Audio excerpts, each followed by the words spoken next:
എന്തോ ഒരു വീഡിയോ കണ്ടിട്ട് കിണറിൽ പൊടി ഇട്ട് കഴിഞ്ഞാൽ ക്ലിയർ ആവുമെന്ന് പറഞ്ഞൊരു വീഡിയോ ആണ്.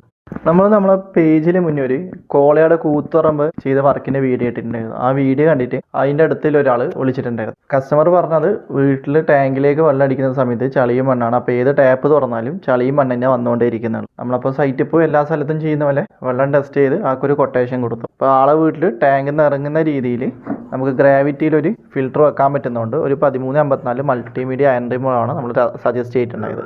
അപ്പോൾ അതിൻ്റെ ഇടയിൽ ആൾ ഇൻസ്റ്റാഗ്രാമിലോ ഫേസ്ബുക്കിലോ എന്തോ ഒരു വീഡിയോ കണ്ടിട്ട് കിണറിൽ പൊടി ഇട്ട് കഴിഞ്ഞാൽ ക്ലിയർ ആവുമെന്ന് പറഞ്ഞൊരു വീഡിയോ ആണ്. അത് 4000-5000 രൂപയ്ക്ക് എന്തോ വാങ്ങിച്ചിട്ട് കിണറിൽ ഇട്ട് നോക്കിയിട്ടും ക്ലിയർ അല്ല. ഒരാഴ്ച കഴിഞ്ഞിട്ട് ക്ലിയർ ആയിട്ടില്ല. എന്നിട്ടാണ് പിന്നെയും നമ്മളെ കോൺടാക്ട് ചെയ്യുന്നത്. നമ്മൾ പോയി ഗ്രാവിറ്റിയിൽ പറഞ്ഞ പോലെ ഫിൽറ്റർ വെച്ച് കൊടുത്തു. ഔട്ട്പുട്ടിൽ നല്ല ക്രിസ്റ്റൽ ക്ലിയർ വെള്ളം എടുത്ത് കിട്ടും. ഇപ്പോൾ ആളെല്ലാ ടാപ്പിലും നല്ല ക്ലിയർ വെള്ളമാണ് വരുന്നത്, ചളിയും മണ്ണൊന്നും വരുന്നില്ല. അപ്പോൾ നിങ്ങൾക്ക് ഇതേപോലെ പ്രശ്നങ്ങളുണ്ട്, വീട് മൊത്തം ഫിൽറ്റർ ചെയ്യാൻ നോക്കുന്നുണ്ട് എന്നുണ്ടെങ്കിൽ നമ്മളെ കോൺടാക്ട് ചെയ്യാം. അല്ല ഓൾറെഡി വെച്ച ഫിൽറ്ററിൻ്റെ ഔട്ടിൽ ഇങ്ങനെ എന്തെങ്കിലും ഇഷ്യൂസ് ഉണ്ട്, അതായത് ചളി വരുന്നുണ്ട്, മണ്ണ് വരുന്നുണ്ട്, അല്ലെങ്കിൽ യെല്ലോയിഷ് കളർ വരുന്നുണ്ടെങ്കിലും നമ്മളെ കോൺടാക്ട് ചെയ്യാം. അപ്പോൾ ശീലമാക്കാം ശുദ്ധജലം.